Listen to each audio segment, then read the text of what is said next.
wabarakatuh. Alhamdulillahirabbil alamin bihi nasta'in ala umur dunya waddin. Wassalatu wassalam ala asyrafil anbiya wal mursalin sayyidina maulana Muhammadin wa ala alihi wa sahbihi ajma'in. Subhanaka la ilma lana illa ma 'allamtana innaka antal alimul hakim. Rabbi shrah li sadri wa yassir li amri wahlul 'uqdatam min lisani yafqahu qawli. Amma ba'du. Alhamdulillah, sama-sama kita hormati dan sayangi Ibu Evi Sunan. Kita doakan beliau beserta seluruh keluarganya dalam rahmat ridha Allah SWT, panjangkan umurnya, disehatkan badannya, dikabulkan hajatnya, dimuliakan hidup dunia akhiratnya insyaallah.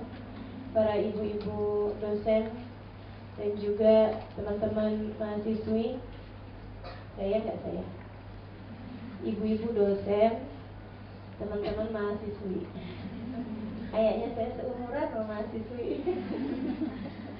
Mudah-mudahan Allah Subhanahu wa taala selalu memuliakan kita semuanya insyaallah dan menjadikan kita semuanya sebagai hamba-hamba tercinta di sisi Allah, hamba-hamba yang mulia di sisi Allah, menjadi bidadari-bidadari di bumi untuk kemudian menjadi bidadari-bidadari di surganya. Amin ya rabbal alamin. Dan hari ini saya akan bercerita mengenai Sayyidah Maryam sebagai salah satu dari bidadari-bidadari paling berkilau yang pernah ada di atas muka bumi ini. Sebelumnya kita akan awali dengan baca surat Al-Fatihah. Semoga ilmu yang kita dengar pada hari ini menjadi ilmu yang bermanfaat.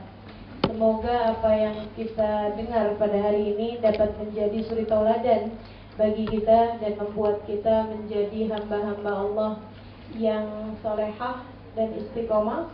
Amin. Dan mudah-mudahan kisah Sayyidah Maryam yang akan disampaikan nanti ini, sebentar ini, akan menjadi salah satu dari motivasi untuk menjadikan kita Maryam-Maryam yang berikutnya, untuk menjadikan kita seperti Sayyidah Maryam di dalam kehidupan kita di atas muka bumi ini, hamba-hamba tercinta di sisinya, para siddiqah, para hamba-hamba yang bersungguh-sungguh dengan hubungannya dengan Allah Subhanahu wa taala. Fatihah biniyatin nafa' wal intifa' wal mudzakarah wat tadhkir ibtigha' mardatih wa qurbih wa thawabih wa husnul khatimah ma'al fil afiyah wa salahil aqibah ila hadratin nabi. Al-Fatihah.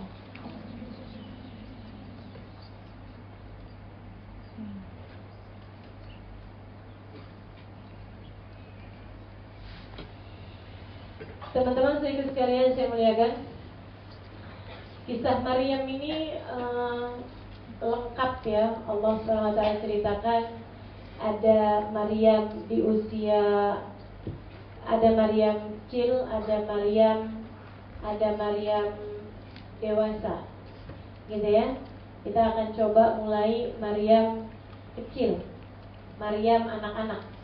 Teman-teman sedikit sekalian saya muliakan, luar biasa indahnya Nabi ketika bercerita tentang Sayyidah Maryam dan mengatakan bahwa Sayyidah Maryam adalah salah satu dari 4 perempuan surga. Kata Nabi Muhammad SAW, Nisaul Jannah Arba'ah, perempuan pemimpin surga itu ada 4, yaitu Sayyidah Maryam, kemudian ada Asiyah, kemudian ada Sayyidah Khadijah, dan yang terakhir Sayyidah Fatimah radhiyallahu ta'ala anhum wa ardahum wa nafa'ana bihim wa bi barakatihim fid dunya wal akhirah. Teman-teman sekalian saya muliakan, Nabi menceritakan bahwa Sayyidah Maryam adalah salah satu dari perempuan-perempuan pemimpin surga.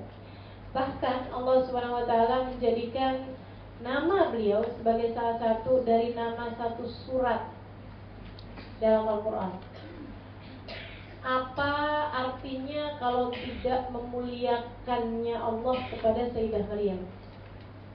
Sampai dijadikan nama satu surat dalam Al-Quran, teman-teman sekalian.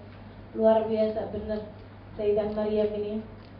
Bagaimana ceritanya? Kalau Maryam kecil, Allah ceritakan di dalam surat yang menceritakan tentang ibunya, yaitu Sayyidah Hannah dalam Al-Imran ayat 35.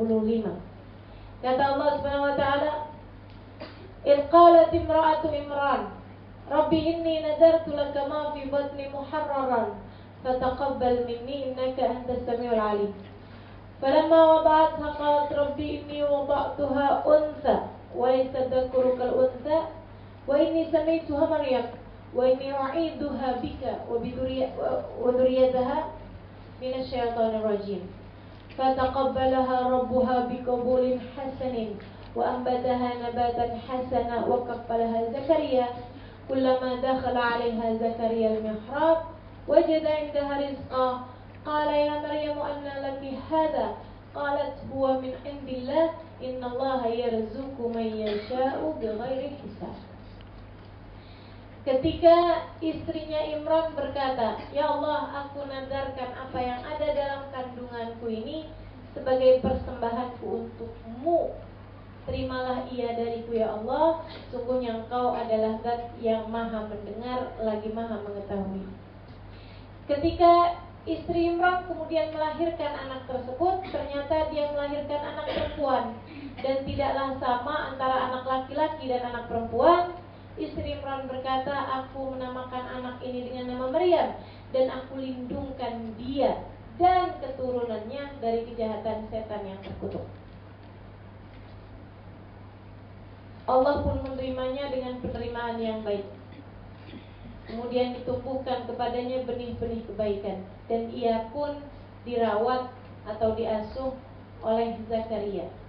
Tiap kali Zakaria masuk ke dalam mihrabnya, mendapati di sana terdapat rizki.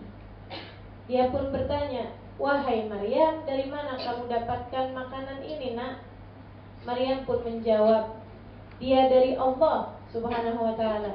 Bukankah Allah adalah Zat yang maha memberi rizki dari arah yang tidak disangka-sangka tanpa ada perhitungannya." Teman-teman sekalian, inilah kisah Sayyidah Maryam. Kisah yang secara detail Allah Subhanahu wa ta'ala menceritakannya dengan dalam Al-Quran. Dan bukan hanya detail, saya merasanya salah satu dari kisah-kisah indah yang Allah Subhanahu wa ta'ala kisahkan dalam Al-Quran. Jadi sekalian yang saya muliakan, hal pertama yang kita pelajari dari Sayyidah Maryam adalah, kalau kamu pengen punya anak yang solehah, maka belajarlah untuk mensolehahkan dirimu. Sebab dari ibu yang solehah akan lahir anak yang pantas menjadi soleh atau solehah. Saya rasa kebanyakan di antara teman-teman di sini belum menikah, sehingga saya rasanya tidak sia-sia untuk bicara seperti ini. Karena kalau udah kawin, udah punya anak banyak, anak udah gede-gede, kalau saya bilangin siapin, udah telat ustazah gitu. Nah ini kan masih belum telat nih. Kebanyakan adik-adik belum menikah kan? Belum menikah kan?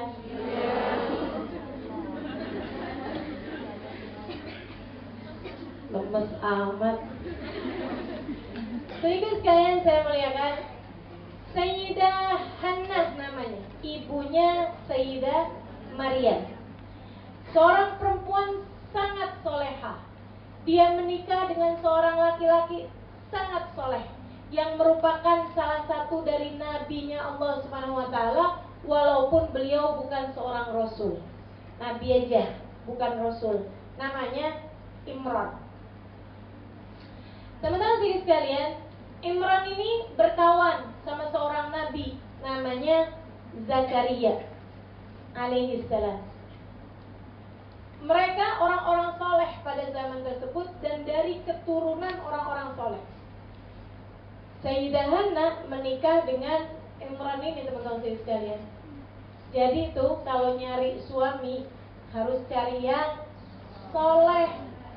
Jangan asal suami, teman-teman sekalian. Jangan asal laki-laki. Kenapa kawin sama dia? Habisnya ustazah ada yang lamar juga lumayan. Jangan suka turunkan standar. Ini ya, perhatian buat adik-adik. Kamu layak untuk yang lebih daripada itu. Jangan suka turun-turunin standar. Habisnya gimana ya? Ya udah deh, nggak apa-apa deh. Ala kadarnya. Jangan asal ala kadar gitu. Karena yang kamu inginkan bukan hanya sekedar ala kadar, bukan.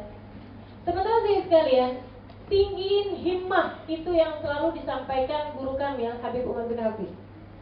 Beliau selalu mengatakan kepada kami untuk kabiri masyhadik, tinggikan masyhadmu, pola pikirmu, agungkan pola pikirmu, besarkan pola pikirmu, baguskan niatmu, besarin niatnya.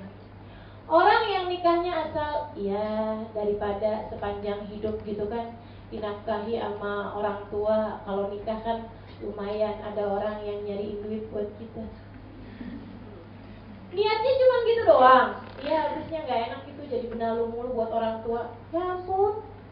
Teman-teman saudaraku sekalian saya muliakan, kamu berhak lebih daripada itu. Kamu pantas lebih daripada itu.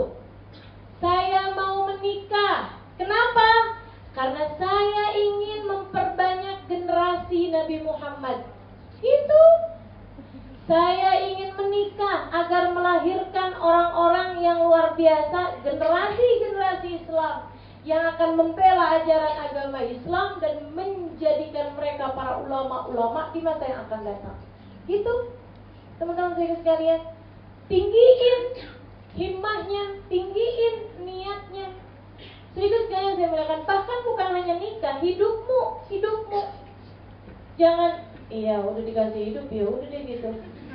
Kamu sekolah mau ngapain? Ya habisnya ngapain coba kalau nggak sekolah? Gitu doang.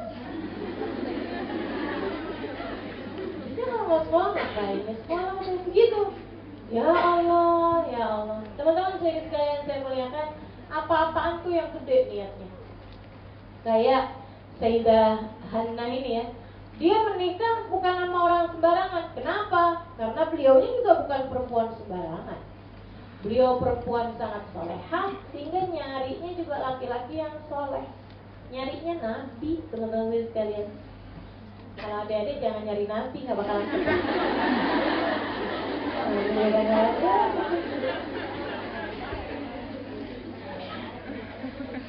Teman-teman nikah kemudian, lama nikah nggak punya anak, sampai kemudian satu waktu beliau kemudian hamil. Oh, senengnya luar biasa. Ketika hamil, dia nggak kemudian mikir, ya ampun, alhamdulillah nih ya, hamil juga akhirnya. Ada yang bisa saya main-mainin, ada yang bisa saya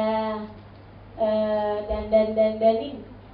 Ibu banyak loh yang mikirnya kayak gitu amat sama urusan anak. Cuman seneng ada orang yang bisa dimain-mainin, dandan-dandanin gitu. Kamu kurang banyak main rupanya di masa kecil. Hidup nggak sesimpel itu, nggak sesederhana itu. Anak tidak sesimpel itu, teman-teman sekalian. Punya anak itu punya komitmen yang sangat besar sekali. Komitmennya nih harus kayak Sayyidah Hannah nih. Begitu dia merasa hamil, dia nggak mikir untuk dirinya. Dia nggak mikir, wah seneng nih saya nih, ada yang ngurusin saya di masa dewasa, di masa tua. Ada juga orang-orang tua yang kayak begitu. Susah nih saya belum punya anak nih. Saya takut, kenapa? Gak ada yang ngurusin saya di masa tua. Ya Allah. Jadi kamu sebenarnya pengen punya anak menjadi pembantu gitu? Kamu mau punya anak mau jadi suster gitu? Anak kamu mau kamu suruh jadikan sebagai perawat kamu gitu di masa tua? Teman-teman sekalian, itu egois. Itu pemikiran yang sangat egois. Kamu hanya mikirin diri kamu sendiri. Sayyidah Hannah, lihatlah, ketika dia merasa ada sesuatu yang bergerak dalam kandungannya, ketika dia merasa bahwa dirinya tertahan mensnya selama beberapa waktu, dia kemudian tahu bahwa dirinya hamil. Apa yang dia sampaikan? Rabbi inni nazartu laka ma fi batni muharraran fataqabbal minni. Ya Allah, aku niatkan apa yang ada dalam kandunganku ini persembahanku untukmu, hadiah untukmu, wakaf untukmu ya Allah. Terimalah ia dariku. Keren teman-teman sekalian. Hebat banget pemikirannya. Ini perempuan-perempuan revolusioner. Ini perempuan-perempuan yang berpikirnya jauh ke depan. Bukan hanya 10-20 tahun yang akan datang, tapi dia berpikir untuk ribuan tahun yang akan datang, sampai kepada akhiratnya. Sebab sesuatu hanya ketika kamu persembahkan untuk Allah, menjadi punya arti, menjadi panjang, menjadi kekal, menjadi tidak fana. Akan tetapi apapun, kalau kamu meniatkannya hanya untuk dirimu sendiri, hanya untuk kesenanganmu sendiri, teman-teman sekalian, ada masa akhirnya. Nikah, kalau niatnya mau nyari kesenangan sendiri, ada masa akhirnya. Apapun aja, kalau kamu niatnya buat diri sendiri, hanya ada masa akhirnya. Saya sekolah nih, biar dapat pekerjaan yang bagus, ada masa akhirnya, ada pensiunnya, kan gitu. Akan tetapi sesuatu, kalau kamu niatkan buat Allah SWT, gak ada masa akhirnya, saudara sekalian. Panjang, sampai membawamu dalam surga Allah Ta'ala. Panjang, sampai membuatmu dapat berdiri dengan bangga di hadapan Allah dan di hadapan Rasulnya. Saudara sekalian, saya muliakan, niatkan sesuatu buat Allah Subhanahu wa Ta'ala. Yang punya akal yang cerdas, belajar yang benar, niatin buat Allah, biar saya bisa dipakai oleh Allah Subhanahu wa Ta'ala sebagai alatnya, li'la kalimatillah, untuk memberdirikan syiar agama Allah Subhanahu wa Ta'ala. Yang punya ilmu, pakai ilmunya buat bawa umat Nabi Muhammad, buat punya pendidikan yang bagus. Buat apa? Buat nyari ridha Allah, buat nyari syafaat Rasulullah SAW. Yang mengajar, niatin ngajarnya, bukan hanya sekedar untuk dapat gajian kecil amat. Niatin buat nyari ridha Allah, buat nyari syafaat Rasulullah SAW. Dengannya menjadi sesuatu yang bermakna, dengannya menjadi sesuatu yang berarti, akan bawa terus, bisa kamu bawa nanti jadi tiket-tiketmu menuju surga Allah Subhanahu wa Ta'ala. Teman-teman saudara sekalian, apapun yang kamu punya, yang suaranya bagus, gak usah kepikiran mau daftar Indonesian Idol. Niatin, kepengen bisa baca Al-Quran yang enak, biar nanti bisa setiap orang yang dengerin jadi tersentuh hatinya dengan keindahan firman Allah. Gitu teman-teman sekalian, niatin suaramu yang indah itu buat Allah Subhanahu wa Ta'ala, buat Rasulullah Sallallahu Alaihi Wasallam. Niatin buat baca sholawatan, biar bikin orang-orang senang dengar sholawatan, senang dengar memuji-muji Nabi Muhammad alaihi wasallam, puja-pujian kepada Nabi Muhammad. Gitu buat Allah Subhanahu wa Ta'ala. Dan lihatin, sesuatu yang kamu niatkan dari sejak awal untuk Allah tidak akan pernah mengecewakan. Tidak akan pernah mengecewakan. Sebaliknya, kalau dari awal niatmu hanya untuk dunia, hanya untuk kesenanganmu semata, kamu hanya akan bertemu dengan kecewa demi kecewa demi kecewa dan seterusnya. Bagusin niat, teman-teman sekalian. Pahami makna lillahi ta'ala, hanya untuk Allah Subhanahu wa Ta'ala semata. Sedikit sekalian, nih diajari sama Hannah, ibunda Sayyidah Maryam. Rabbi ini nazartu laka ma fi batni, aku nazarkan apa yang ada dalam kandunganku ini persembahanku untukmu ya Allah. Fataqabbal min, ya Allah terimalah ia dariku. Habis dinazarin, dia minta buat diterima. Habis dipersembahkan buat Allah Subhanahu wa Ta'ala, kan ini kayak kita ngasih hadiah. Ngasih hadiah itu yang enggak jadi penting loh hadiah tersebut kalau yang nerima hadiah enggak mau. Betul nggak? Kalau yang terima hadiah ditolak nggak jadi apa-apa, teman-teman sekalian. Karenanya kemudian penting untuk kamu melakukan sesuatu dan minta agar sesuatu tersebut diterima di sisi Allah Subhanahu wa Ta'ala. Kamu punya apapun aja, niatkan, ya Allah persembahanku untukmu, ya Allah aku lakukan ini untukmu. Terima iya dariku ya Allah, terima iya dariku. Sebab kalau nggak diterima, nggak jadi apa-apa. Dan teman-teman saudara sekalian saya muliakan, penolakan selalu menyakitkan. Dari manusia aja kita udah diajarin, apalagi kalau penolakan itu dari Allah Subhanahu wa taala. Ya Allah, kayak apaan enggak senangnya, kayak apaan menyakitkannya, teman-teman sekalian. Makanya minta buat diterima. Ini yang diajarkan oleh Sayyidah Maryam. Bagaimana caranya dia agar pemberiannya ini, agar persembahannya ini kepada Allah Subhanahu wa taala yang diterima? Ia bikin bagus. Serius sekalian, sepanjang hamilnya Sayyidah Hannah berusaha untuk jangan ada yang masuk dalam perutnya kecuali makanan yang halal. Dia menjaga dirinya dari perkara-perkara yang haram.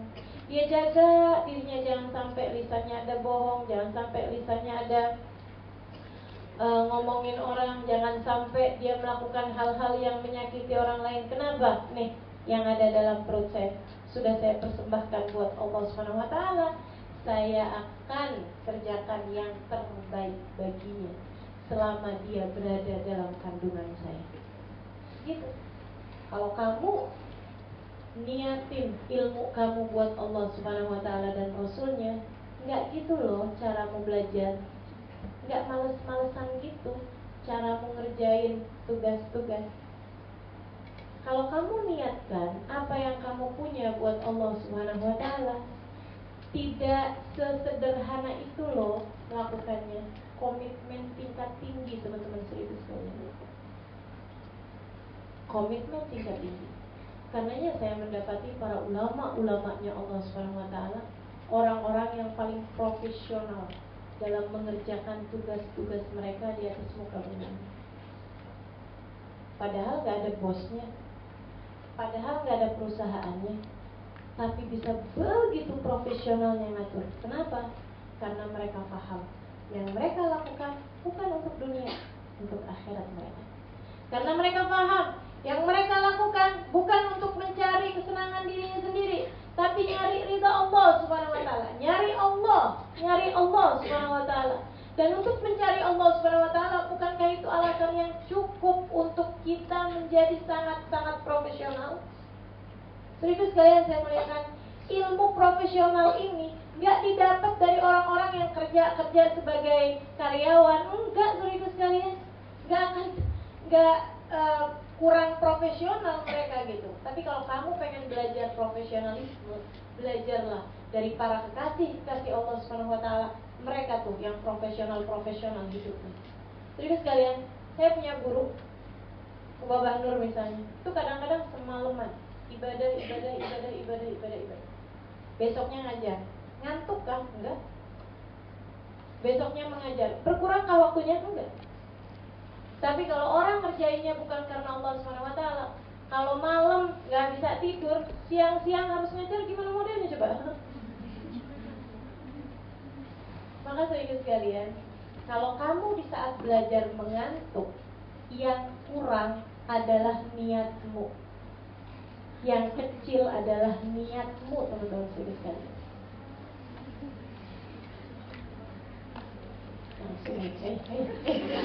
Bangun yang sebelahnya. Lagi disindir, lagi disindir.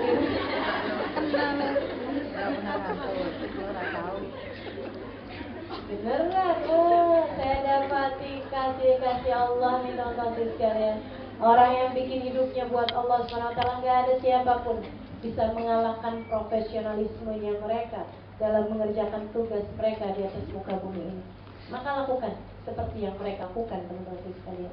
Sayyidah Hannah mengajarkannya kepada kita. Dan pada masa-masa kehamilan tersebut, ada yang bilang di awal kehamilan, ada para ahli tafsir mengatakan di akhir kehamilan, ada yang mengatakan bersama dengan kelahiran anaknya. Suaminya meninggal dunia. Luar biasa, benar kan?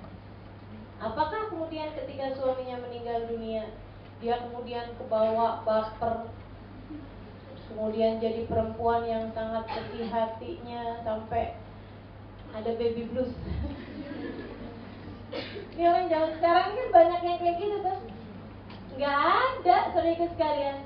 Sayyidah Hannah nggak mengalami itu semua. Orang-orang yang beriman kepada Allah dengan keimanan yang tinggi, mereka orang-orang anti depresi, teman-teman sekalian. Jangan kata depresi, Saya bahkan berani mengatakan bahwa mereka adalah orang-orang paling bahagia hidupnya di atas muka bumi ini. Siapa? Para kekasih Allah Subhanahu wa taala, yang Allah telah mengatakan tentang mereka, ala inna awliya Allah la khaufun alaihim wa lahum yahzanun. Sungguhnya para kasih Allah Subhanahu wa taala la khauf, enggak punya kekhawatiran dalam hidup mereka, enggak punya takut dalam hidup mereka, wa lahum yahzanun, dan enggak punya kesedihan dalam hidup mereka. Datang hal yang tidak menyenangkan dalam hidup mereka mungkin, tapi sedih enggak.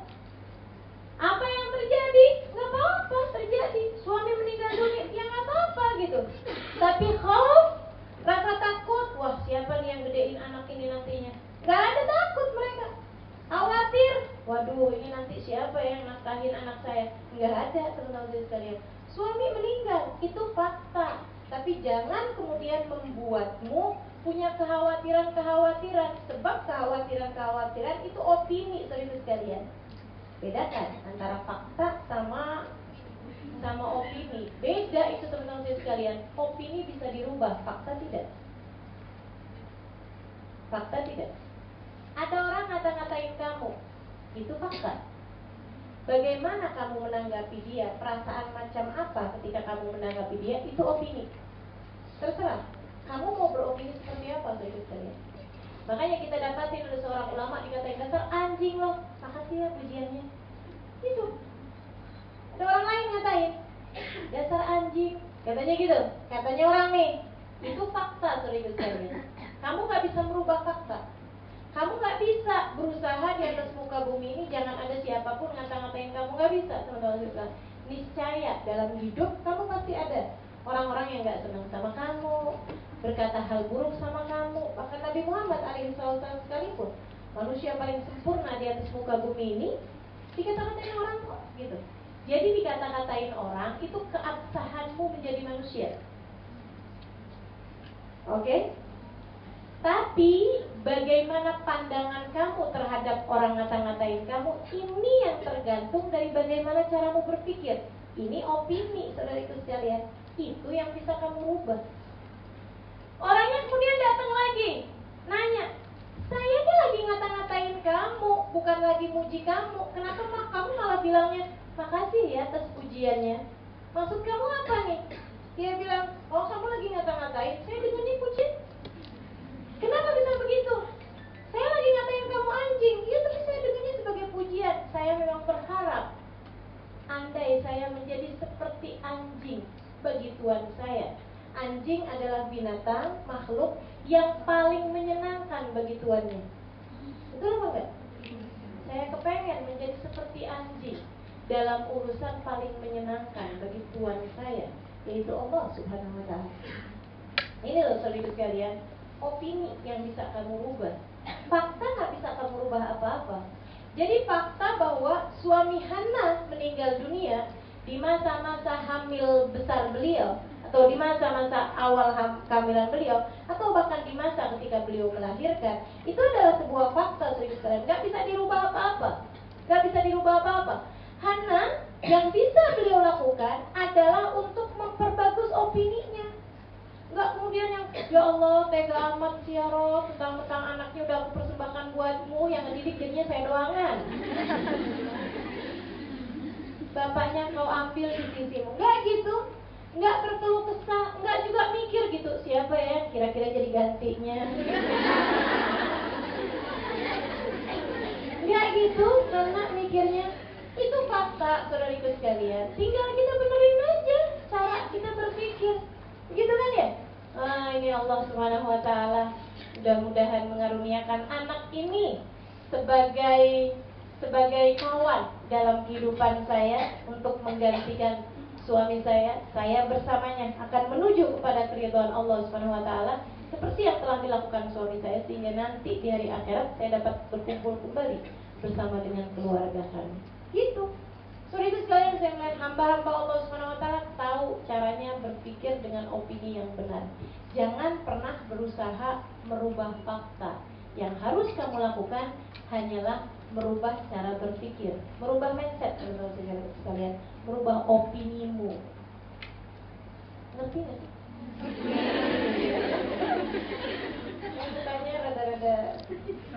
Ya, ngerti lah ya. Jadi gitu ya, saudara-saudari sekalian saya muliakan. Nggak usah mau coba-coba merubah fakta-fakta yang sudah terjadi. Kamu hanya perlu merubah cara berpikir, merubah opinimu, merubah pandanganmu terhadap hal tersebut. Baik, saudara sekalian saya muliakan. Sekarang Hannah kemudian melahirkan anaknya dalam keadaan suaminya sudah tidak ada. Dia lahirin. Kebayangnya dari sejak awal, ya Allah saya nazarkan anak ini untukmu, persembahan untukmu, untuk menjaga Baitul Maqdis. Yang dipikirin adalah penjaga Baitul Maqdis. Yang beliau pikirin adalah anak ini nanti akan menjadi seorang nabi. Dan tentu saja karena seorang nabi dan karena penjaga sebuah masjid, pastilah anak ini adalah laki-laki. Jadi sekalian, falamma wada'atha qalat rabbi inni wada'tuha unsa. Ketika lahir, kemudian lahirlah anak perempuan. Ini Allah lagi mau ngajarin bahwasanya anak perempuan bukanlah sesuatu hal yang tidak baik, tidaklah lebih rendah daripada laki-laki. Ini udah dipersembahkan buat Allah loh ini. Ini udah dijagain sepanjang kehamilan loh ini. Sangat profesional Hannah berbuat sebagai seorang perempuan hamil. Serius sekalian terhadap anak yang ada dalam kandungannya. Seharusnya kalau di mata Allah laki-laki lebih mulia daripada perempuan yang sudah bagus-bagus dari sejak awal, lahirnya laki-laki dong. Bukan begitu? Serius sekalian, tapi enggak. Allah Subhanahu wa taala mau ngajarin semua umat manusia bahwasanya laki-laki memang berbeda dengan perempuan, akan tetapi bukanlah laki-laki lebih mulia dari perempuan. Sama aja di mata Allah Subhanahu wa taala. Sama aja, perempuan laki-laki bisa menempuh jalan kemuliaannya masing-masing.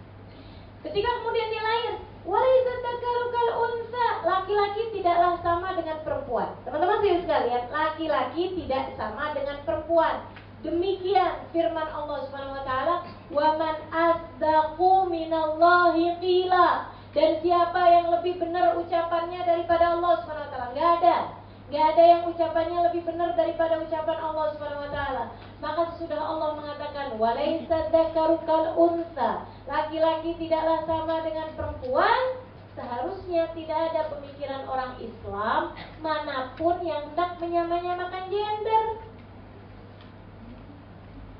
Walaisa dzakaru kal unsa, laki-laki enggak sama perempuan. Bukan berarti laki-laki lebih mulia, cuman enggak sama. Mau disama-samain gimana modelnya emang enggak sama? Jadi sekalian saya muliakan, sama aja kayak antara piring sama sendok misalnya. Sedikit sekalian saya muliakan, mana yang lebih mulia? Enggak ada yang lebih mulia, sama-sama aja.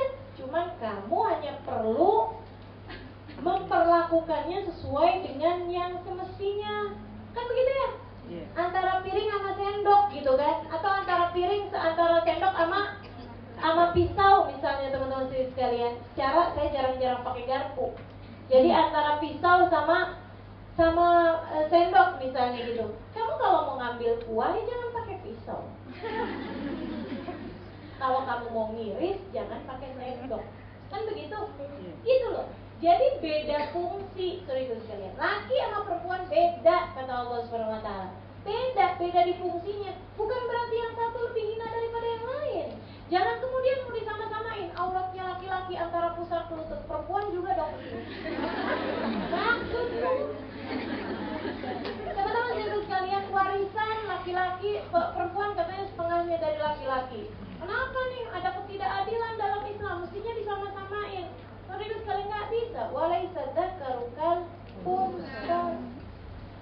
Tunggu dulu ya, kenapa dalam rumah tangga yang berhak menceraikan hanya laki-laki? Perempuan juga dong mestinya. Oh nggak bisa teman-teman sekalian. Perempuan nggak boleh dikasih hak cerai. Kenapa? Batasannya bukan 3, mestinya 1000. Yang berantem dikit aja cerai, betul nggak? Oh, kalau laki-laki nih ya boleh dicerai sama perempuan ya, nggak ada suami yang bertahan. Batasan cerainya bukan 3 lagi seperti yang tadi saya bilang. 999. Jadi kalau kemudian hari ini cerai ini loh, kata lakinya sisa 870 juta. Enggak kena, emang enggak sama teman-teman saya sekalian. Tapi bukan berarti hina, enggak sama masalahnya. Perempuan banyak bawa perasaan, laki-laki banyak berpikir pakai logika. Walaisa dzakaru kal unsa. Kamu hanya perlu menjalani apa yang sudah ditetapkan oleh Allah SWT dengan cara yang terbaik. Begitu. Saudara sekalian saya muliakan, kayak Sayyidah Hana mengajarkan kita seperti itu. Walaisa dzakaru kal unsa. Ini sama itu Maryam dikasih nama dengan nama Maryam. Wa inni u'idzuha bika wa dzurriyyataha minasyaitonir rajim. Perkara penting. Dan aku lindungkan anakku ini dan keturunannya dari kejahatan setan yang terkutuk.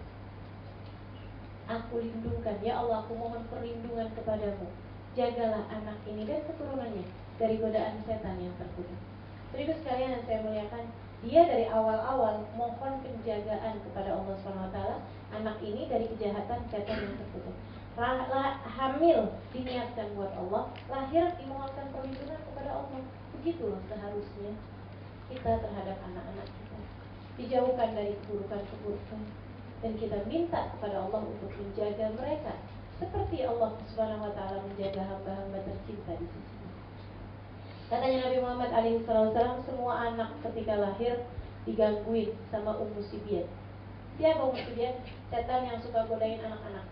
Karenanya kemudian mereka biasanya ketika lahir nangis. Ya, illa Maryam wabnaha, kecuali Sayyidah Maryam dan anaknya, yaitu Nabi Allah Isa alaihissalam. Kenapa? Karena apa yang dilakukan oleh Sayyidah Hana ketika kelahirannya, yaitu memperlindungkan anak tersebut dari kejahatan setan yang terkutuk. Gitu saudara sekalian. Makanya penting anak kalau lahir dibacakan ayat itu juga. Wa inni u'idzuha bika wa dzurriyyataha minasyaitonir rajim, selain daripada azan, qomat seperti yang sudah kita tahu. Saudara sekalian saya muliakan, seindah-indah kehamilan sekaligus kasih balasannya. Apa balasannya? Fataqabbalaha rabbuha biqabulin hasanin wa ambataha nabatan hasanah. Kata Allah, maka Allah pun menerima dengan penerimaan yang baik. Maryam nih jadi anak yang diterima sama Allah Subhanahu wa taala. Diterima sebagai apa? Sebagai hambanya. Bukan urusan diterima di sekolah yang bagus, bukan urusan diterima di SD atau TK yang bagus, teman-teman sekalian, atau bahkan universitas yang bagus ketika dewasanya. Enggak, tapi Allah Subhanahu wa taala menerima dia sebagai hamba Allah Subhanahu wa taala, sebagai hambanya Allah. Dan Allah nih kalau udah menerima seseorang, jadinya kayak gimana? Kayak Maryam, teman-teman sekalian. Apa yang Allah lakukan ketika awal-awal diterima nih? Apa yang Allah lakukan? Cakep banget nih. Ambatahallah nabatan hasanah. Allah tumbuhkan dalam hatinya benih-benih kebaikan. Ini gak ada tokonya, gak ada dokternya, gak ada vitaminnya. Gimana caranya biar nanti anak saya lahir dengan benih-benih kebaikan dalam hatinya? Saya harus minum vitamin apa? Kita gak ada ceritanya.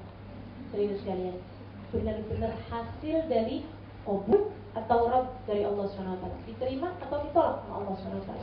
Kalau kamu dari mulai nikah, kemudian hamil, kemudian melahirkan dengan cara-cara yang diridhoi Allah SWT, kamu jalankan tugas kamu sebagai seorang istri dengan cara yang paling diridhoi Allah SWT.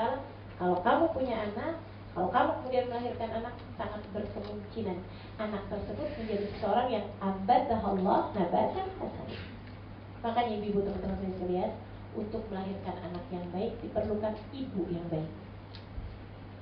Untuk melahirkan anak yang baik diperlukan suami yang baik, ayah yang baik bagi anak tersebut. Karena itu cikal bakal agar Allah SWT mau memperlakukan anak kita dengan baru lahir aja udah ambatahallah nabatan hasanah. Allah tumbuhkan dalam hatinya benih-benih kebaikan. Teman-teman sekalian saya muliakan, saya pernah, ini sekedar, nggak usah deh, ceritanya masih panjang, nggak usah ya, pengalaman gitu, nggak usah ya, bisa. Saya punya salah satu teman dulu, dia kemudian hijrah ke negeri lain ya. Waktu dia tinggal di sini, saya ada kasih kajian sama dia. Dulu masih belum banyak jadwal saya, jadi saya kasih kajian sama dia.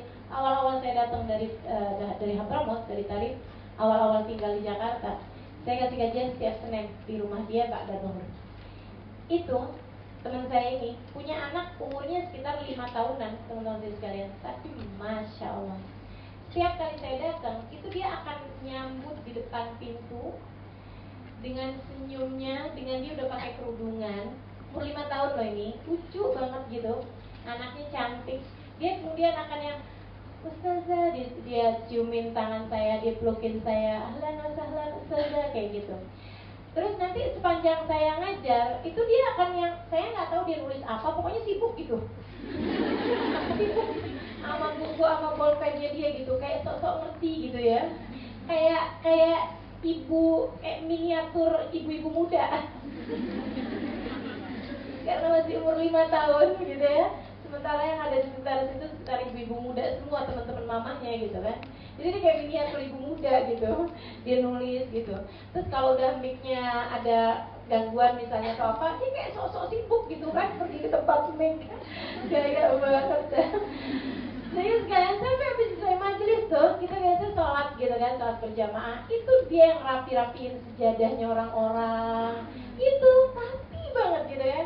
Terus tuh satu hari dia lihat saya sholat qobliyah, dia nanya, "Sudah sholat apa?" Saya bilang sholat qobliyah asar nak gitu. Berapa rakaat? 2 rakaat. Niatnya gimana? Dia langsung kerjain.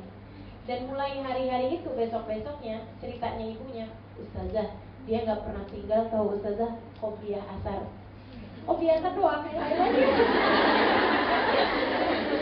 Karena yang lain-lain nggak ada yang nunjukin sama dia. Sholat fardunya dia udah kerjain, umur 5 tahun loh ini, subhanallah. Terus nanti kalau saya mau pulang, itu kayaknya yang sedih banget, dia tuh kayak gimana gitu. Nungguin Senin lagi tuh kayak lama gitu buat dia gitu. Saya satu hari cerita sama ibunya, saya bilang, nih anak kamu, ambazahallah nabatan hasanah. Salah satu dari yang Allah sebutkan dalam Quran, Allah tanamkan dalam hatinya benih-benih kebaikan. Ibunya bilang, ya Allah Ustazah, anak saya nih Ustazah, saya tuh suka kalau melihat dia, suka ngerasa, kok gak pantas dia jadi anak saya.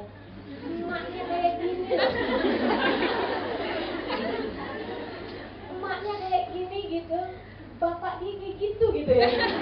Tapi kok anaknya kayak gini gitu, kayak yang aneh gitu, maksudnya kayak gak pas gitu loh Allah ngasihnya. Dia bilang, tuh tau gak, satu hari dia bilang, saya ini ada pulang dari satu tempat, pulang dari liburan, tapi suami saya masih tetap di sana gitu ya, karena ada urusan kerjaan. Saya pulang sama anak saya, dia punya anak 2 ya, anak yang umur 5 tahun itu, sama ada anak kecil masih merangkak, umurnya iyalah, tahulah umur merangkak, belum 1 tahun.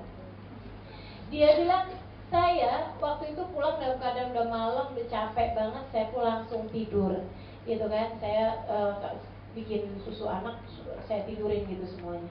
Dia bilang tengah malam anak saya nangis, saya lihat karena ternyata ruangannya gelap, rupanya mati lampu dan hasilnya itu aja mati kan. Dia bilang, saya pun dengan ngantuk luar biasa, saya ambil lilin, saya nyalain, saya taruh di atas lemari. Dia bilang, saya kemudian langsung tidur lagi, soalnya capek banget. Dia bilang berapa jam kemudian saya bangun lagi karena suara batuk anak saya. Ketika saya bangun itu, saya melihat api udah di mana-mana. Jadi kebakaran si lilin tadi itu, gitu ya. Dia bilang, ya Allah Ustazah, paniknya saya hari itu pas nggak ada orang di rumah kami kecuali kami bertiga ini. Bantu lagi pulang, dia bilang suami saya lagi nggak ada di Jakarta. Dia bilang akhirnya kemudian saya buru-buru ambil tas saya ambil anak saya gendong, yang bayi, kemudian yang kecil ini saya bangunin, dia kemudian kebangun gitu, terus kami jalan keluar. Dia bilang, saya pun jalan sendirian, jam 2-an malam, jam 3-an malam gitu, dia bilang ke rumah mertua saya yang alhamdulillah nggak jauh dari tempat tersebut ya, dari rumah dia gitu. Jadi dia jalan kaki ke rumah mertuanya sambil melihat api ini udah besar banget di rumah dia gitu. Dia bilang, saya keluar tuh sambil saya nangis gitu sepanjang jalan. Ya Allah, nasib banget ini gitu. Mana suami gak ada, mana gak ada siapa-siapa gitu ya. Dia bilang, saya nangis sepanjang jalan. Anak saya Ustazah yang umur 5 tahun nih sambil pegang tangan saya, dia bilang kayak gini, Mama yang sabar ya Mama, ini ujian Ma. Ustazah Halimah bilang gitu Ma. Orang hidup tuh memang diuji Ma. Ini tuh ujian buat Mama. Gak apa-apa Ma, yang kehilangan harta aja kan kata Ustazah gak apa-apa Ma. Yang penting kan Mama gak kehilangan keluarga. Mama gak kehilangan. Dia bilang, ya Allah Ustazah, lagi dia ngomong tuh Ustazah, perasaan saya kayak Ustazah Halimah gitu. Lagi nasehatin di telinga saya, ya Allah. Ini anak mah luar biasa, bener Ustazah.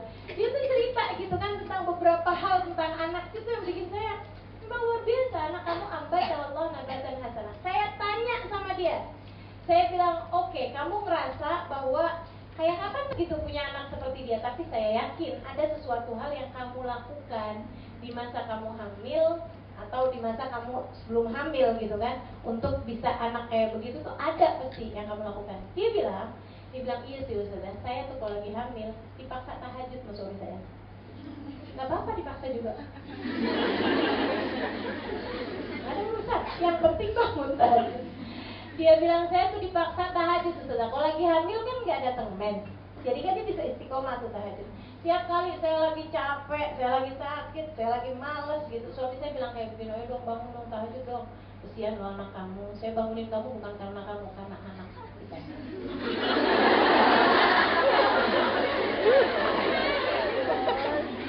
Dia bilang anak kita nih harus dididik, anak kita nih harus diperlakukan dengan sangat baik, karena dia akan hidup bukannya zaman yang sama kita. Tantangannya lebih besar, ujiannya lebih besar, hal-hal yang dihadapi harus lebih besar, maka harus kita senjatai dengan hal yang besar pula. Dan apa yang bisa kita lakukan sebagai orang tua kalau enggak meminta kepada Allah untuk menjaga dia? Yuk bangun tahajud, doain anak kamu, doain anak kita.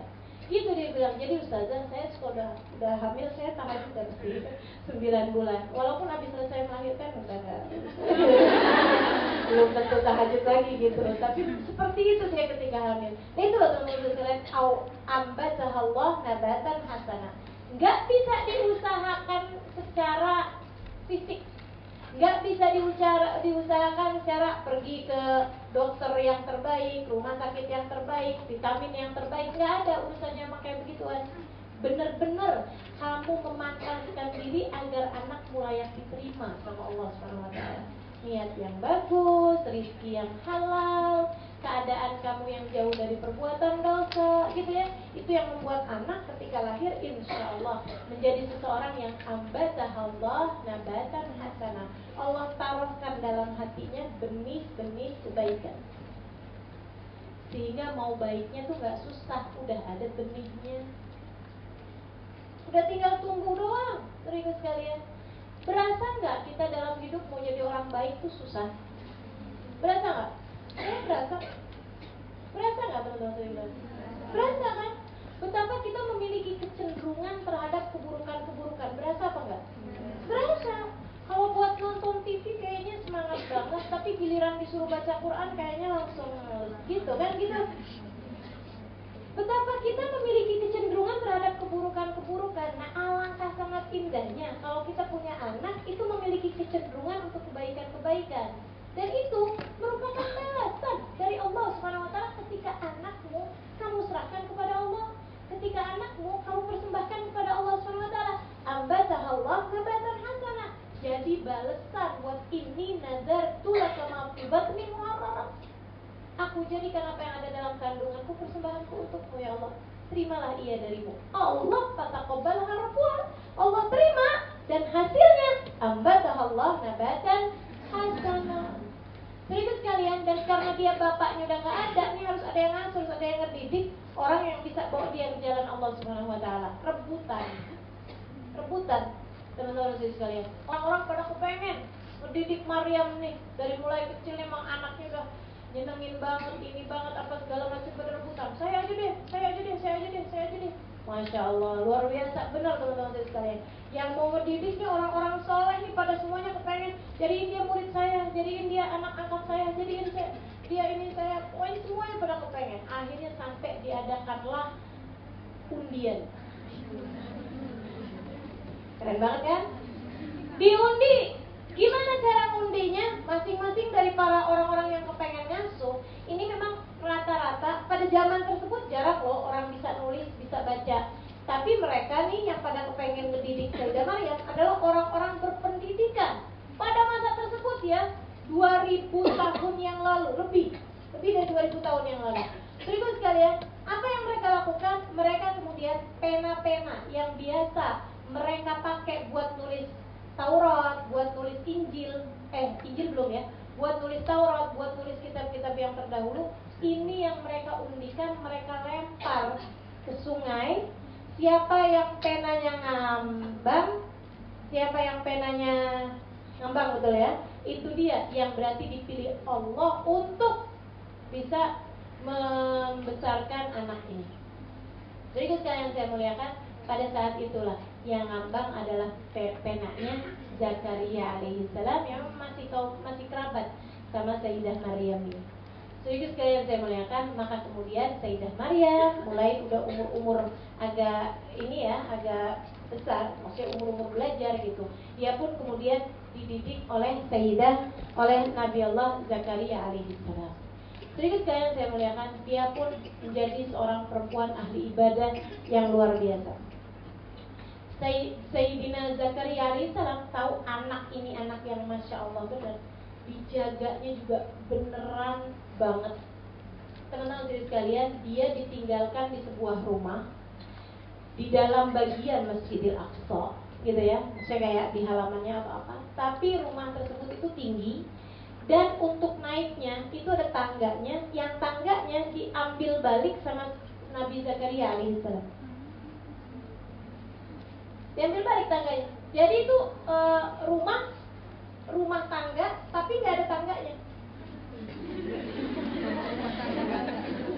Jadi nggak ada yang bisa naik kecuali Nabi Zakaria alaihissalam, gitu ya. Dari ngejaganya Nabi Zakaria tuh.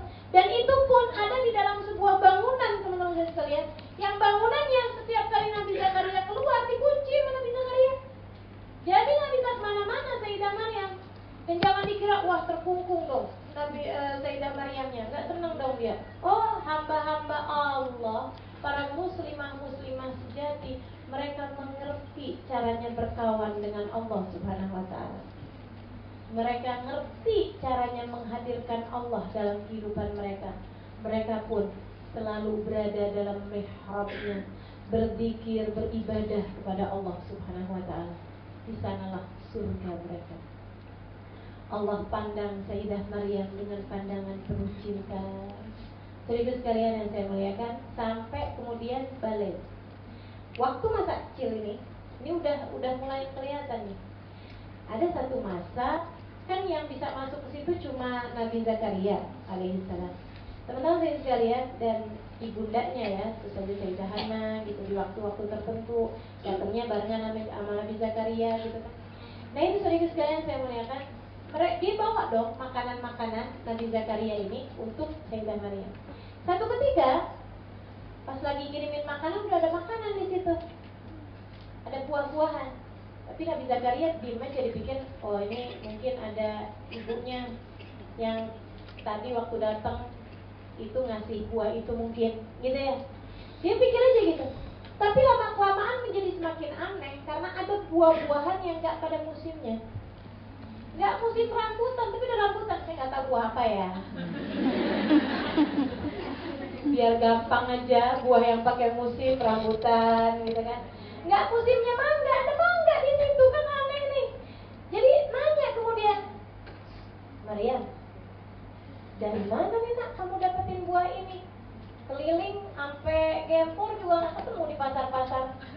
Nyari-nyari di mana juga nggak ketemu karena memang nggak pada musimnya gitu. Nggak ada sama sekali di kota tersebut buah itu gitu. Jadi nanya, dari mana nih nak kamu dapet ini? Maryam bilang, kenapa paman? Ini buah kamu dapat dari mana? Wa min indillah, kan dari Allah. Ya semua dari Allah sih, Nak. Cuman masalahnya gimana caranya nih? Tadi sih lagi kepikiran aja nih, kayaknya makan rambutan enak nih, misal ya rambutan ya. Tadi lagi kepikiran nih, kayaknya makan rambutan enak nih. Terus saya bilang sama Allah, ya Allah mau rambutan dong. Habis itu pas saya habis selesai salam sholat, saya liatin ada kuahnya. Innallaha yarzuqu man yasha bighairi hisab. Paman, bukankah Allah memberi rezeki dari arah yang tidak disangka-sangka?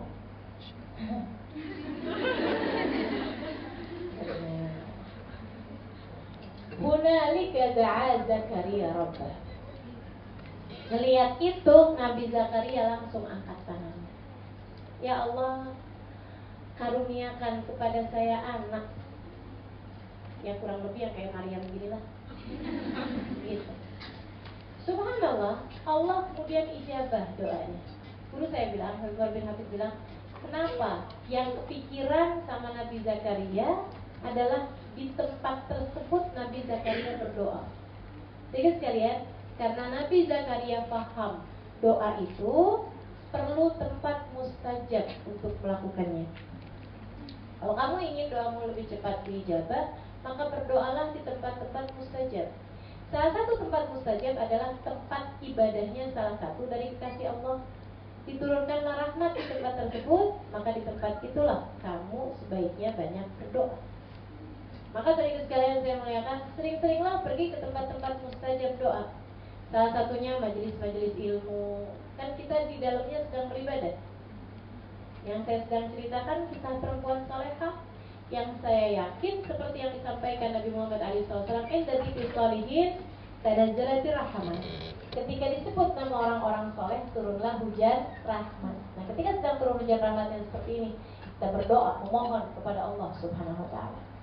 Jadi sekalian saya muliakan, sampai ketika kemudian Sayyidah Maryam datang menstruasi.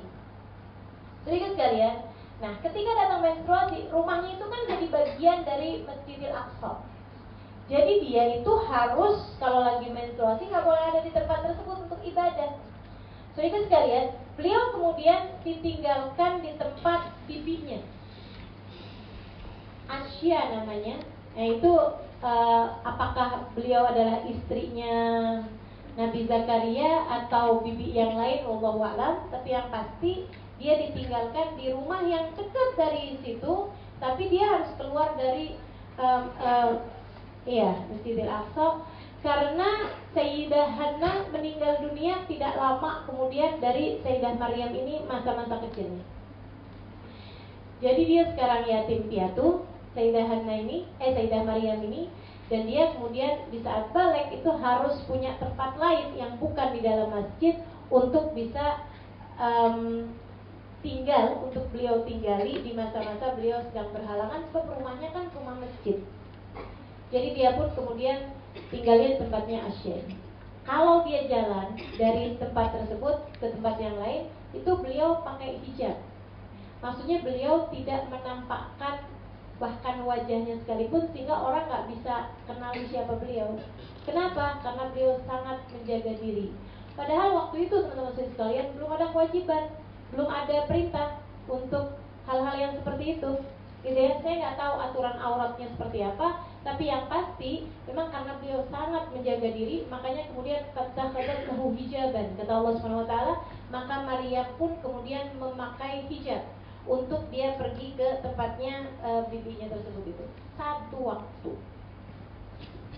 ketika beliau sedang dalam perjalanan ke tempat bibinya, beliau kemudian didekati oleh seorang laki-laki sangat tampan rupawan.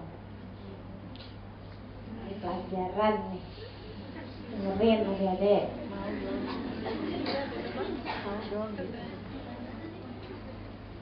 Wadkur fil kitab Maryam.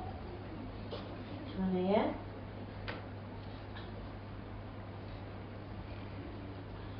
Wadkur fil kitab Maryam idin tabadat min ahliha makanan syarqiyah ketika beliau menjauh dari keluarganya, maksudnya dia tinggalkan rumahnya, makanan syarqiyah di tempat di arah timur. Fatakhadat min dunihim hijaban, dan dia selalu aja karena nggak mau diliatin sama orang-orang, beliau membuat satu hijab. Saya nggak ngerti bentuk hijabnya seperti apa, namun demikian Allah Subhanahu Wa Taala bercerita, sehingga beliau tidak dikenali oleh siapapun ketika sedang perginya itu. Apakah pakai tandu, tapi ini kan jalan sendirian ya beliau ya. Nah, siapa yang nanduin gitu. Pada saat itulah kemudian farsalna ilaiha ruhana fatamassala laha basharan sawiya. Kata Allah SWT, pada saat dia sedang beristirahat di satu tempat untuk menuju ke rumah bibinya tersebut, dia lagi berhenti sebentar gitu, entah itu di bawah pohon tak apa gitu ya. Tiba-tiba kemudian dia didatangi oleh seorang laki-laki sawiya yang cakep banget. Sawiya itu sempurna, teman-teman sekalian. Sempurna apanya? Sempurna fisiknya, sempurna badannya, yang paling disenengin sama anak-anak remaja pada masa tersebut. Kamu bisa bayangin? Ujian Allah SWT luar biasa besarnya, bukan? Kamu sekarang bayangin kalau kamu yang jadi Maryam.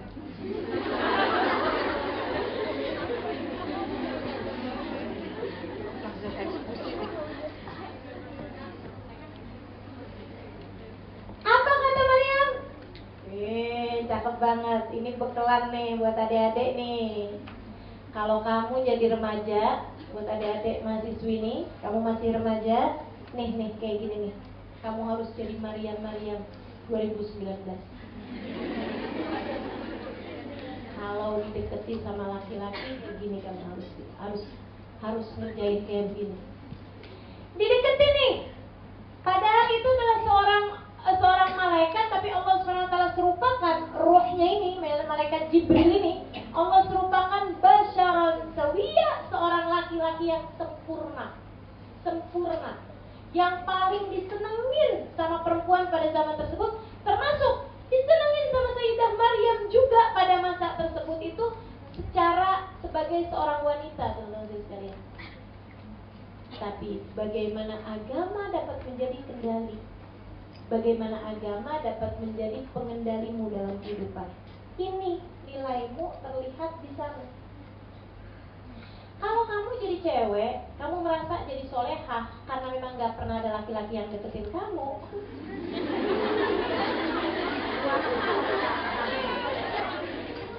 Jangan ngaku solehah dulu.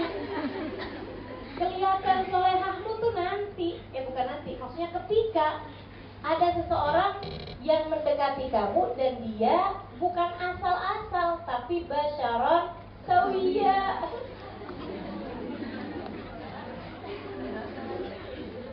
Saya berdoa mudah-mudahan kalau kalian kira-kiranya nggak kuat iman, nggak usah didatengin. Basyaron sawiya.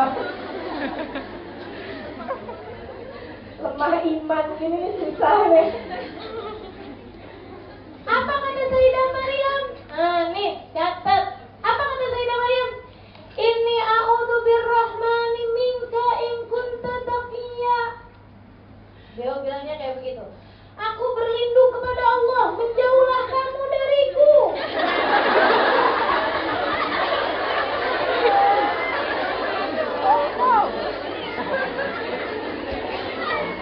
Inni a'udzu birrahmani minka. Aku berlindung kepada Allah Ar-Rahman, Nabi yang Maha Penyayang. Ya Allah, sayangi saya ya Allah, dijauh-jauhi.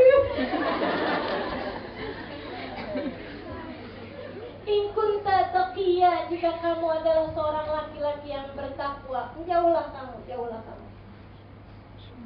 Saudara sekalian saya muliakan, dua hal ya. Menjauh itu satu, yang kedua mohonlah perlindungan kepada Allah Subhanahu wa taala. Jadi jangan kemudian menjauh doang tapi nggak mohon perlindungan. Teman-teman sekalian, kamu nggak cukup kuat. Kita jangan belagu-belagu, kamu nggak cukup kuat. Jadi selain daripada kamu menjauh, selain daripada kamu bertakwa, saudaraku sekalian, kamu juga harus punya tambahan satunya, mohon perlindungan kepada Allah. Ya Allah, jauhkan aku ya Allah dari apapun yang mendekatkanku pada murkamu. Ya Allah, jauhin ya Allah. Jauhi dari perzinaan, jauhi dari apapun yang merusak hubungan antaraku denganmu. Gitu. A'udzu birrahman, a'udzu birrahman minka in kunta taqiyya. Kata Sayyidah Maryam gitu. Sekolah. Laki-laki itu bukannya menjauh, dia malah datang semakin dekat sama Sayyidah Maryam, kemudian bilang, ini a'udzu birrahmani minka in kunta taqiyya. Qala innama ana rasul rabbik. Tenang Maryam, innama ana rasul rabbik. Sesungguhnya aku adalah utusan dari Tuhanmu. Jangan takut Maryam, jangan takut. Aku adalah malaikatnya Allah. Aku diutus oleh Allah Subhanahu wa taala buatmu. Tapi teman-teman sekalian, ini nggak mungkin kejadian padamu. Jadi jangan ketika ada laki-laki di dekat kamu, "A'udzu birrahman." Iya. Terus orangnya bilang, "Tenang, saya adalah malaikat Allah."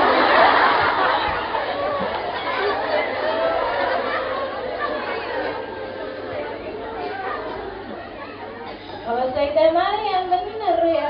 Kalau kita ya ampun, yang ada Ustaz setan. Alhamdulillah. Innama ana rasul rabbik, sungguhnya aku adalah utusan Allah Tuhanmu. Aku diutus oleh Allah li ahabalaki ghulaman zakiya, untuk Allah hendak memberi kepadamu ghulaman zakiya, seorang anak yang suci. Aku akan bikin kamu hamil, tapi bukan menghamili kamu, gitu kan? Aku akan membuatmu hamil, karena Allah SWT mengutus aku untuk meniupkan roh dalam rahim kamu. Kamu akan hamil Maryam.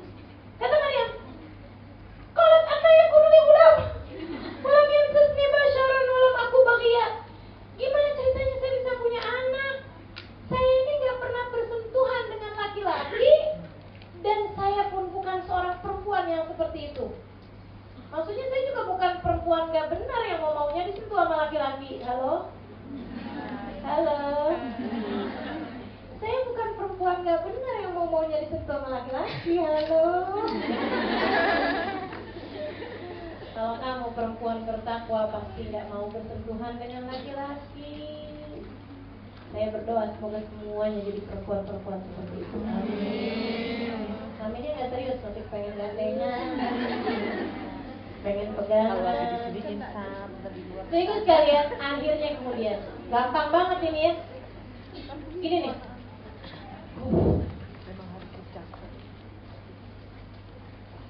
Malaikat Jibril sama Sayyidah Maryam langsung hamilnya nggak pakai sebulan, 2 bulan, nggak pakai idam, nggak pakai apa-apa teman-teman ibu sekalian, langsung 9 bulan. Dan 9 bulannya udah langsung saat-saat jelang mau melahirkan. Gimana nggak bingung kamu? Ya Allah, tapi tenang, ini juga nggak akan terjadi sama dirimu sendiri.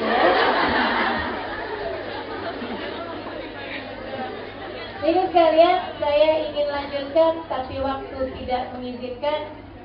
Jadi saya melihat ini banyak yang udah mulai jalan. Betul? Iya, ada jam kan? Kan lihat teman-teman yang lain, ya nggak? Ada jam ya? Kenapa? Ya, yang masih mau dengerin kan dulu. Oh gitu. Jadi saya lanjutin aja, habisin. Saya lanjutin, tapi saya cepat. Teman-teman sini sekalian, hamil langsung besar nih. Kemudian hamil, waduh, panik Sayyidah Maryam kemudian. Ini mesti gimana ya sayang? Beliau kemudian melanjutkan perjalanannya ke rumah bibinya, tapi udah sambil sembunyi-sembunyi gitu, digede-gedein ininya ya, maksudnya bajunya apa yang segala macam ditutup-tutupin gitu. Sampai kemudian masuklah ke rumah beliau itu, ke rumah bibinya itu. Habis gitu dia mikir gitu, ini nggak aman nih saya bisa bikin susah keluarga kalau saya ada di sini, di rumah bibi saya. Nanti kesian bibi saya ngadepin omongan orang ini apa segala macam. Ini saya kayaknya harus menyelamatkan muka bibi saya, menyelamatkan keluarga, biar saya juga bisa mikirnya enak. Saya juga nggak bingung nih, saya ini mesti ngomong kayak gimana nih sama keluarga saya. Dia kemudian siap-siapin baju ala kadar yang ada di rumah tersebut. Dia kemudian di saat semua orang lagi dalam keadaan tengah, dalam keadaan tidur atau apa, dia kemudian keluar dari rumah tersebut. Teman-teman sekalian, akhirnya kemudian menuju ke satu tempat yang agak cukup jauh dari tempat tersebut ya, tapi di tempat yang sangat sunyi. Sekarang disebut dengan nama Bethlehem. Dari Aqsa ke Bethlehem lumayan loh itu perjalanannya. Wah, jalan nih Sayyidah Maryam nih. Tepat di waktu yang orang-orang tuh pada semuanya ada di dalam rumah lah. Di jam-jam yang beliau tahu semua orang jam seperti ini ada dalam rumah.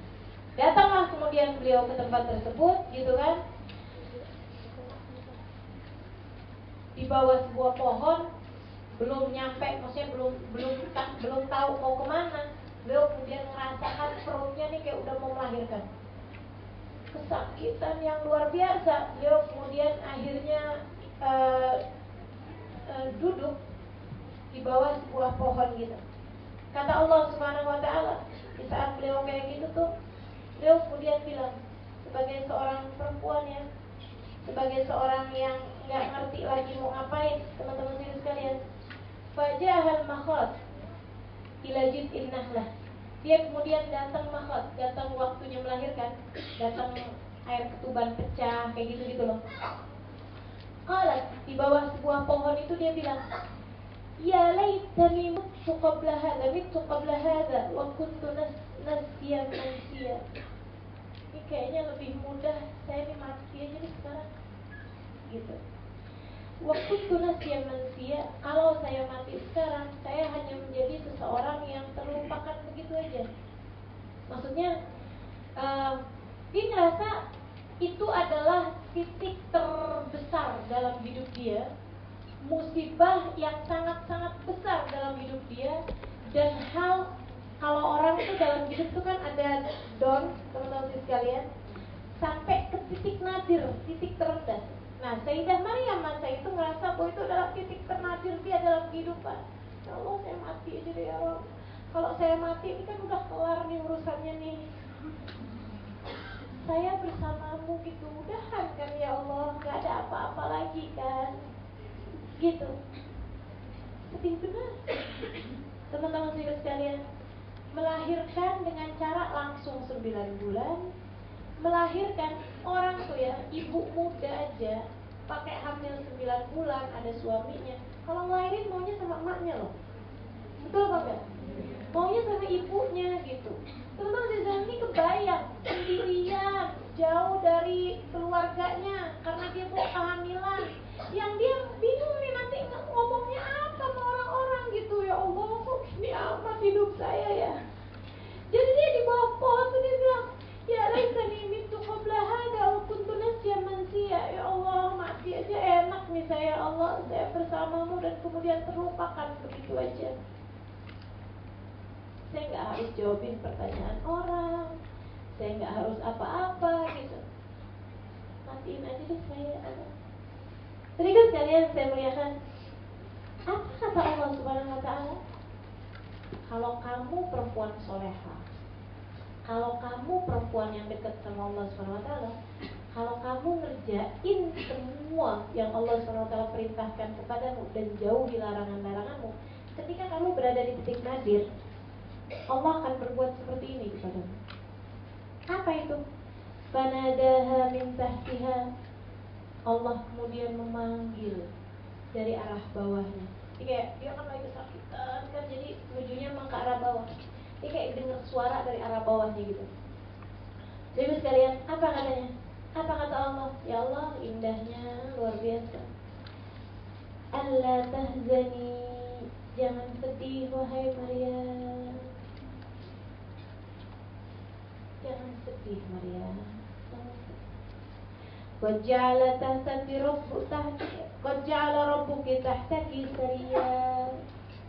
Maryam itu mati aja deh, sakit banget juga nih, mau ngelahirin gak ada yang bantuin, gak ada air, gak ada apa-apa, gak ada makanan, gak ada segala macam. Ya ampun ya Allah, mati aja deh ya Allah, sudah gak ngerti lagi mesti ngapain. Kata Allah, jangan sedih gitu Maryam, jangan sedih, aku bersamamu, jangan sedih. Kalau kamu solehah teman-teman sekalian, gak ada sesuatu dapat menjatuhkan, sebab Allah tak akan pernah meninggalkan. Kalau kamu gak salah, kamu usah takut apa. Allah SWT akan beri jalan keluar bagi setiap permasalahan. Kalau kamu benar-benar seperti Sayyidah Maryam, kamu akan mendengarkan jawaban dari Allah. Allah tahzani, jangan pernah sedih wahai hambaku, aku selalu bersama. Qad ja'ala rabbuki tahtaki sariya. Apa yang kamu takutkan, nak? Apa yang kamu khawatirkan? Oh, minum air, tenang. Allah langsung alirkan air di dekat situ. Gampang banget kok buat Allah SWT. Qad ja'ala rabbuki tahtaki sariya. Di bawah situ mengalir air. Allah alirkan air. Wa huzzi ilayki bi jid'in nakhlah. Kamu sekarang ada di bawahnya pohon kok. Tinggal kamu gerakin aja pohonnya. Tapi ini kan musim dingin. Teman-teman sekalian, oh tenang, kamu pikir itu masalah buat kami? Nggak ada Maria. Langsung dikeluarin situ putik-putiknya langsung hanya dalam waktu beberapa menit, saudara sekalian, udah langsung keluar rutoban janiyah, buah kurma yang sudah layak dipetik saat itu juga. Tapi Allah tetap nyuruh, "Fahuzi ini, gerakin pohon." Karena Allah tetap mau ada harakah, tetap mau ada gerakan, tetap mau ada usaha, teman-teman saudara sekalian. Allah bisa aja, kenapa nggak langsung aja, langsung diturunin gitu buahnya? Oh enggak, ada usaha dulu. Gerakin.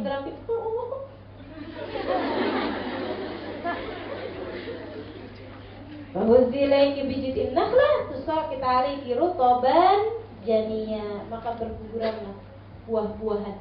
Jadi gede, gerakinya gini doang. Langsung berjatuhan tuh buah-buah kurmanya. Begitu lahir anaknya, kemudian dekat sama Sayyidah Maryam, dia segala usaha, dia usaha sendiri tuh, ngelahirin sendirian. Teman-teman sekalian, kebayang kayak apa Sayyidah Maryam dulu. Tapi kan bersamanya ada Allah SWT. Dan orang yang bersama dengan Allah SWT, innama amruhu idza arada syai'an ayyaqula lahu kun fayakun. Terus Allah bilang kayak gini, fakuli washrobi, Maryam makan, Maryam minum, makanlah dan minumlah Maryam. Waqarri aina, tenangkan hatimu nak, yang senang, yang bahagia.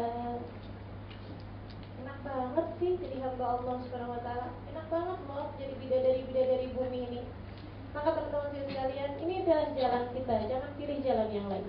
Kamu akan bahagia, kamu akan senang hidupnya, kamu akan dekat dengan apapun aja yang jadi cita-cita kamu, jadi harapan kamu, jadi kesenangan kamu, selagi kamu menjadi hamba Allah SWT yang diterima oleh, maka usahalah teman-teman sekalian untuk menjadi seorang hamba yang layak diterima oleh Allah SWT dengan menjadi hamba Allah SWT yang bertakwa.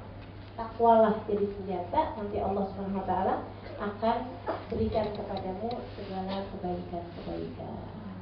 Shadaqallahul Azim. Taqabbalallahu minna wa minkum. Taqabbal ya karim.